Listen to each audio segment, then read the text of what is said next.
sebuah profesi ya, di mana pelayanan yang diberikan secara profesional, di mana seseorang yang paham akan tanggung jawabnya dan kewajibannya dalam memberikan pelayanan kepada orang yang membutuhkan ya, dan juga memenuhi standar kompetensi. Kompetensi dari kita sebagai seorang perawat itu banyak sekali ya. Kita harus bisa melakukan pemasangan NGT, kita bisa melakukan memasang EKG ya, itu banyak sekali kompetensinya bagi mahasiswa ya. Terus memperhatikan etik dan moral. Kita punya kode etik profesi ya, tercantum dalam buku kalau misalkan nanti kalian wisuda, nanti kalian dapat bukunya, kode etik keperawatan ya. Itu nanti ada. Itu kita dikatakan sebagai keperawatan sebagai profesi. Nah, di sini ada beberapa ketetapan hukum yang mengatur tentang layanan praktek ya. Ada juga pengendalian mutu praktek dan juga legalisasi keperawatan. Sebenarnya legal nggak sih kita gitu ya.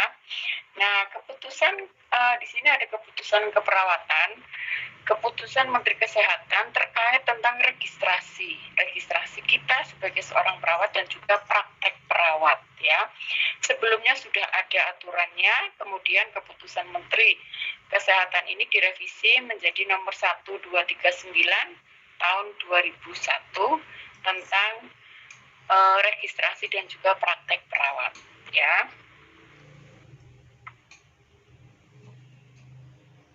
Nah, di sini diharapkan adanya pengakuan dari peraturan Menteri Kesehatan itu, sebenarnya adanya pengakuan dari pemerintah, karena sebelum ada undang-undang keperawatan, kita maksudnya bukan nggak diakui, maksudnya masih belum ada pegangannya gitu ya. Jadi sebenarnya kita itu kalau ada masalah mau lari kemana kayak gitu. Nah, sekarang karena sudah ada undang-undangnya, sudah diakui oleh pemerintah ya. Terus adanya kewenangan praktek secara legal sudah diperbolehkan karena terkait diberlakukannya undang-undang keperawatan yang kemarin ya. Terus adanya pengaturan kinerja dengan standar profesi, disesuaikan dengan standar profesinya kita sebagai seorang perawat, sebagai seorang dokter, itu sudah ada masing-masing standar profesinya ya. Dan keharusan masing-masing profesi itu, keharusan profesi itu untuk pembinaan. Jadi seharusnya ada kemajuan dari ilmu yang kita dapatkan. Misalkan kita sudah mendapatkan ilmu yang misalkan kita dapat pelatihan, otomatis masa pelatihan itu kan biasanya masa berlakunya 5 tahun. Kita harus memperpanjang lagi atau memperbaharui lagi terkait tentang beberapa pembinaan terkait tentang kita sebagai seorang perawat ya. Nah, di sini kita akan membahas tentang praktek keperawatan. Praktek keperawatan itu dicetuskannya dari Undang-Undang Nomor 23 tahun 1992 ini tentang kesehatan. Di sini tuh berbunyi di pasal 53 ayat 1 dan 2 ini berbunyi bahwa tenaga kesehatan itu berhak memperoleh perlindungan hukum ya dalam melakukan tugas sesuai dengan profesinya. Tenaga kesehatan dalam melakukan tugasnya berkewajiban untuk mematuhi standar profesi dan juga menghormati hak-hak pasien. Itu yang tercantum dalam Undang-Undang RI nomor 23 tentang kesehatan. Ini pasal yang 23, selanjutnya ada pasal tentang 32 tentang tenaga kesehatan. Kalau yang pertama tentang kesehatan, sekarang kita tentang tenaga kesehatannya. Bahwasannya tenaga kesehatan itu hanya dapat melakukan upaya kesehatan setelah tenaga kesehatan yang bersangkutan itu memiliki izin dari menteri. Maksudnya dikatakan kita sebagai seorang perawat untuk melakukan buka praktek atau dikatakan tenaga kesehatan itu adalah seorang seperti yang tercantum dalam undang-undang, seseorang yang telah lulus dalam perguruan tinggi yang diakui oleh pemerintah ya. Ini sama aja seperti ini tentang tenaga kesehatan. Jadi yang bersangkutan itu sudah memiliki izin, salah satunya dibuktikan dengan adanya ijazah gitu ya. Nah, di sini ada tujuan dari target terbitnya keputusan Menteri Kesehatan nomor 123 ini tahun 2001 ya. tujuan diterbitkannya ini adalah adanya pengaturan terhadap registrasi, ya, registrasi dan juga praktek perawat adalah untuk memberikan landasan hukum terhadap praktek keperawatan agar masyarakat itu saling terlindungi satu dengan yang lainnya. Ya, tujuannya di sini adalah kita mempertahankan dan juga meningkatkan mutu pelayanan kita kepada masyarakat, ya, baik yang diberikan oleh perawat. Setelah itu melindungi masyarakat atas tindakan yang dilakukan oleh perawat. Misalkan banyak juga kan kasus perawat yang melakukan tindakan yang mungkin di luar maksudnya melecehkan pasien ya gitu ya, maksudnya agar kita para pasiennya juga merasa terlindungi dengan adanya keputusan Menteri Kesehatan ini. Terus menetapkan standar pelayanan dari keperawatan, menapis ilmu pengetahuan dan juga teknologi keperawatan, dan menilai tidak bolehnya kita sebagai seorang perawat itu menjalankan praktek keperawatan, ya. Terus menilai ada tidaknya kesalahan atau kelalaian yang dilakukan oleh perawat dalam memberikan pelayanan. Jadi setiap kita sebagai seorang perawat melakukan buka praktek, kita melakukan kesalahan itu pasti ada sanksinya. Jadi tujuan diadakannya keputusan Menteri Kesehatan ini tentang tenaga kesehatan itu adalah agar masyarakat terasa terlindungi dan kita sebagai seorang perawat juga merasa dilindungi juga, ya. Jadi sama-sama ada perlindungan hukumnya. Nah, kita bahas tentang legislasi keperawatan. Legislasi keperawatan di sini adalah ketetapan atau ketentuan hukum yang mengatur tentang kewajiban seseorang yang berhubungan dengan erat dengan tindakannya. Jadi kewajiban kita sebagai seorang perawat itu apa dan kewajiban sebagai seorang pasien itu apa, ya, itu semuanya sudah diatur, ada ketentuan hukumnya. Legal tidaknya kita diakui atau tidaknya kita sebagai seorang perawat sudah ada legislasinya, ya. Nah, di sini hal ini diperlukan untuk kenapa sih kita perlu legalitas gitu ya, karena untuk mempertahankan kita sebagai seorang perawat, ya, identitas kita. Kalau perawat itu adalah sebuah profesi, ya, untuk menopang, melaksanakan dan juga membina standar pendidikan keperawatan dan juga praktek keperawatan. Jadi pendidikan keperawatan juga diakui dan juga praktek keperawatan juga diakui. Nah, salah satu yang perlu disiapkan untuk melegalkan kita sebagai seorang perawat, ya, salah satunya adalah dengan registrasi, administrasi, dan kompetensi. Nah, registrasi dan kompetensi ini adalah salah satunya yang nanti akan kalian lampaui atau kalian lalui, ya, di semester akhir, di semester 6 setelah kalian sudah melalui semua praktek, kalian sudah mempersiapkan diri untuk ujian kompetensi. Nah, kalau ujian kompetensi inilah yang akan menentukan nasibnya kalian. Karena apa? Kalau mahasiswa sudah melakukan ujian kompetensi dan dinyatakan kompeten atau dinyatakan lulus, berarti mahasiswa tersebut berhak untuk mendapatkan surat tanda registrasi legalitasnya, ya. Jadi mahasiswa tersebut sudah berhak atau berkompeten dalam melakukan tindakan keperawatan. Itu nanti di semester akhir kalian akan mengikuti ujian kompetensi, ya, dan sudah dilegalkan itu, dan nanti kalian akan mendapatkan sertifikat atau serkom, ya, sertifikat kompetensi. Itu nanti sudah dapat setelah kalian dinyatakan kompeten, ya.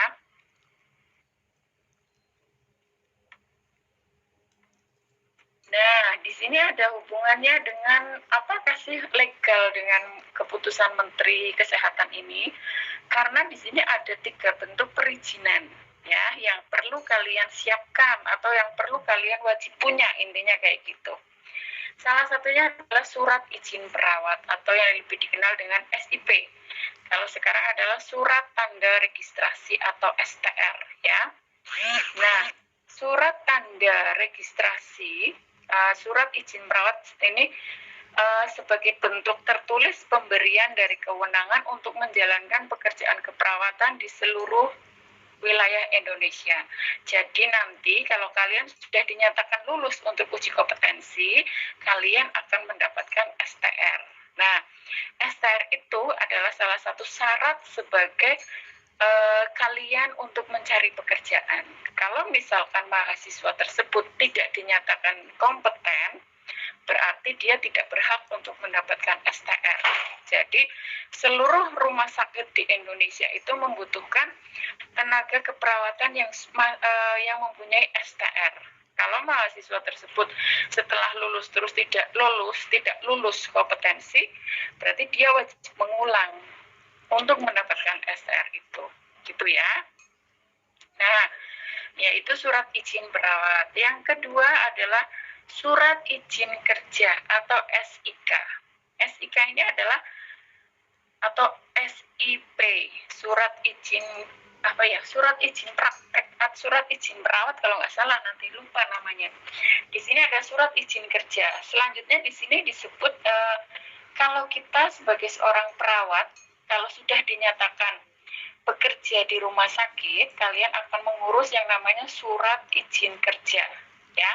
Itu wajib dipunyai oleh perawat yang bekerja di rumah sakit, ya.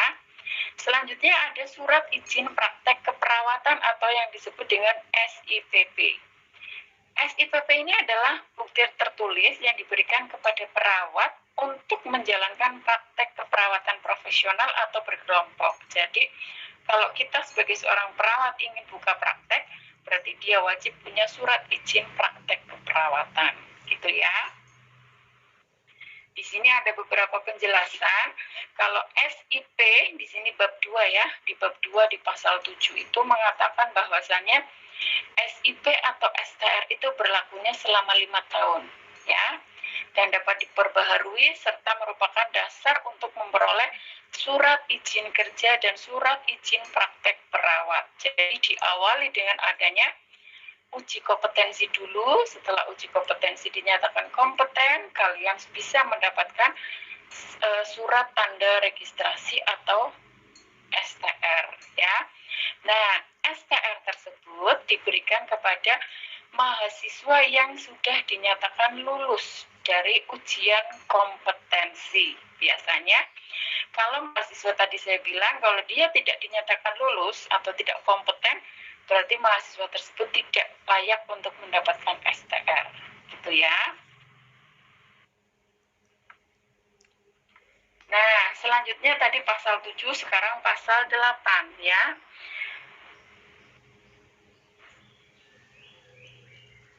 Nah, bahwasannya kalau kita sebagai seorang perawat yang melaksanakan praktek keperawatan atau yang bekerja di sarana pelayanan kesehatan itu harus memiliki surat izin kerja, ya. Sedangkan perawat yang melakukan praktek perseorangan atau berkelompok wajib memiliki SIP, surat izin praktek perawat, ya. Nah, selanjutnya. Nah, SIPP ini hanya diberikan kepada perawat yang memiliki dengan lulusan D3 keperawatan maupun S1 keperawatan atau yang lebih tinggi kompetensinya. Bisa juga S2 keperawatan maupun S3. Jadi wajib dia memiliki surat izin praktek perawat, ya. Oke.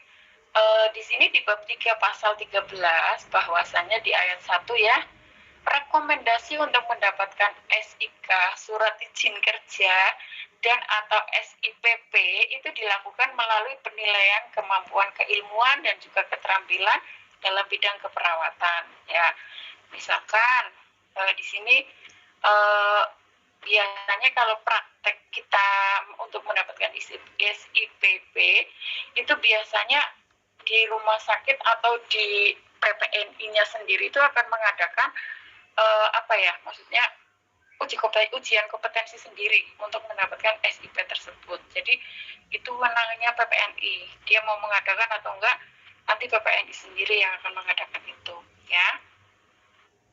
Terus, nah di sini setiap praktek keperawatan kita praktek keperawatan yang melakukan praktek keperawatan itu wajib meningkatkan kemampuan atau juga keterampilan dalam bidang keperawatan melalui pendidikan ataupun pelatihan. Jadi bahwasannya kalau misalkan kalian nanti di semester 4 kalau nggak salah, itu nanti kalian ada pelatihan BTCLS. Nah, pelatihan BTCLS itu adalah ya bukan satu syarat sih, cuma syarat juga buat mahasiswa praktek gadar. Jadi nanti kalian akan mengikuti pelatihan tersebut, dan kalau masa aktif dari sertifikat itu adalah 5 tahun ya. Jadi kalau kalian setelah lulus terus kalian bekerja terus sertifikat tersebut habis, berarti kalian segera untuk memperbaharui sertifikat tersebut dengan mengikuti pelatihan BTCLS tersebut, atau mungkin pelatihan-pelatihan yang lain, karena otomatis ilmu baru akan semakin berkembang gitu ya. Nah, di sini ada beberapa prosedurnya. Dalam pelaporan dan registrasi, biasanya nanti kalau diawali dari ujian kompetensi itu nanti dari pimpinan dari institusi yang mengadakan ya. Jadi mahasiswa semester 6 itu akan mengikuti ujian kompetensi, yang memfasilitasi adalah institusi. Nah, setelah mahasiswa dinyatakan sudah kompeten, nah itu nanti itu kan kegiatan ujian kompetensi itu kan seluruh Indonesia ya, dan semuanya itu dari pusat. Jadi kalau misalkan kalian menunggu waktunya berapa lama Bu untuk mendapatkan STR, itu biasanya perlu waktu 1 bulan atau 2 bulan ya, karena itu seluruh Indonesia kan banyak sekali tuh tenaga kesehatan seluruh Indonesia dinyatakan lulus berapa kayak gitu. Nah, setelah nanti pusat sudah dapat, itu nanti akan mengirim kepada PPNI ya, bahwa anak-anak ini sudah setelah dinyatakan lulus akan mengirim ke institusi kalau anak-anak ini sudah dinyatakan kompeten. Nah, nanti untuk pengurusan surat tersebut nanti mahasiswa sendiri yang akan melakukan sendiri ya. Lewatnya adalah online. Kalau dulu mahasiswa itu datang ke Semarang sendiri. Kalau sekarang adalah dengan sistem online. Jadi mahasiswa punya virtual account-nya sendiri-sendiri dalam melakukan administrasi itu. Apa yang perlu di-scan, apa yang perlu di-upload, itu nanti mahasiswa lewat HP-nya sendiri, dan nanti jawabannya untuk STR sudah sampai atau tidak itu nanti lewat emailnya mahasiswa sendiri-sendiri. Jadi kalau sudah kalian ada pengumuman dinyatakan lulus, nanti institusi akan mengumumkan, setelah itu yang mengurusi semuanya adalah dikembalikan lagi kepada mahasiswa sendiri-sendiri. Jadi institusi cuma memfasilitasi saja dalam mengadakan ujian kompetensi. Gitu ya. Nah, di sini ada beberapa persyaratan yang perlu dilampirkan untuk mengurus ini ya, yaitu surat untuk mengurus perizinan, surat izin kerja ya. Kita sudah bekerja itu nanti ada fotokopi dari SIP, surat izin praktek ya, atau STR. Terus surat sehat bisa dari puskesmas, bisa dari dokter. Terus ada pas foto, ada surat keterangan dari tempatnya bekerja. Jadi kalian bekerja di rumah sakit mana, minta surat rekomendasinya kalau kalian itu memang bekerja di rumah sakit tersebut ya. Terus ada rekomendasi dari organisasi profesi yaitu PPNI. Biasanya selembaran, kalian tinggal menulis saja gitu ya. Terus, nah di sini ada SIP. Kok bentar. SIP.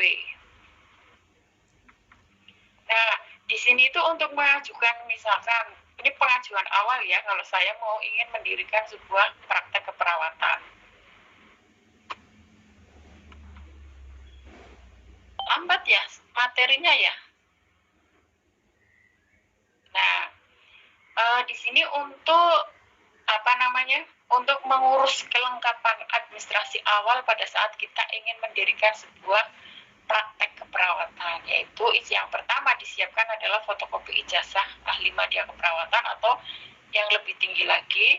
Terus ada surat pengalaman kerja. Surat pengalaman kerja biasanya diminta dari rumah sakit kita ya, dari rumah sakit kita bekerja sebelumnya.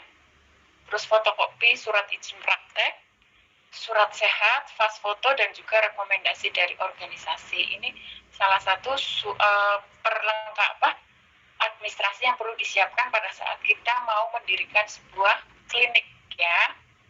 Nah, selanjutnya kalau misalkan kita sudah mendirikan klinik, otomatis kan kita perlu memperbaharui surat izinnya lagi, berarti ada masa berlakunya tuh. Nah, masa berlakunya misalkan sudah habis, berarti kita mengajukan lagi untuk perizinan tersebut. Nah, ini kalau misalkan yang kedua, berarti kalian harus mengurus surat formulir permohonan. Nah, surat permohonan ini nanti mintanya di PPNI kalau tidak salah. Terus nanti ada fotokopi SIP, ada fotokopi IPP ya, terus ada rekomendasi dari PPNI, syaratnya adalah fotokopi SIP terbaru. Terus SIPP sebelumnya bagaimana? Nah, itu di fotokopi. Laporan kegiatan setahun terakhir. Laporan kegiatan setahun terakhir itu laporannya selama kegiatan diadakannya itu apa saja? Kegiatannya misalkan ada sunatan massal atau ada apa? Dicantumkan di situ ya. Terus alamat praktek dan juga bukti kepemilikan tempat praktek, mungkin adanya sertifikat tanah ya, mungkin itu salah satu syarat yang perlu dipenuhi. Nah, kalau kita sudah mendirikan sebuah surat izin praktek maupun surat izin kerja, itu bisa dicabut oleh kepala dinas kota atau setempat kalau kita melakukan tindakan yang membuat kriminal atau apalah gitu ya. Nah, beberapa persyaratan untuk tempat praktek perorangan itu harus bisa memenuhi syarat kesehatan ya. Terus memiliki kelengkapan tindakan, memiliki kelengkapan administrasi, nanti paling bawah ada ya. Nah, di sini ada beberapa alurnya. Alurnya kalau kita mengajukan SIPP awal. Ini tadi seperti tadi ya. Seperti yang di atas tadi, kita mengajukan surat, formnya apa aja, setelah itu kita mengajukan ke kepala dinas. Nah, nanti kepala dinas itu kalau misalkan diterima, langsung kita akan dapat surat SIPP. Lah dari SIPP itu nanti ada tembusan untuk PPNI kabupaten atau kota. Gitu ya. Terus ini yang pembaharuan, misalkan masa berlakunya sudah habis, ini yang perlu disiapkan. Ini sama kayak di atas. Nah, terus tata ruangnya itu harus ada ruang tunggu juga, meja keperawat ya, filling kabinet, terus ada wastafel, ada meja instrumen ya, meja instrumen itu untuk alat-alat pada saat kita melakukan tindakan, terus ada pembatas ya, karena pada saat kita melakukan tindakan otomatis kita menjaga profesi. Terus tempat tidur periksa, tempat sampah, dan jangan lupa ada toilet, pria dan wanita harus beda ya. Demikian aja materi dari saya tentang regulasi, sistem regulasi. Ada yang mau ditanyakan? Sampai sini udah selesai, adakah yang ingin ditanyakan? Ada, Bu. Ya, silakan. Perkenalkan, nama saya Rizal Darmo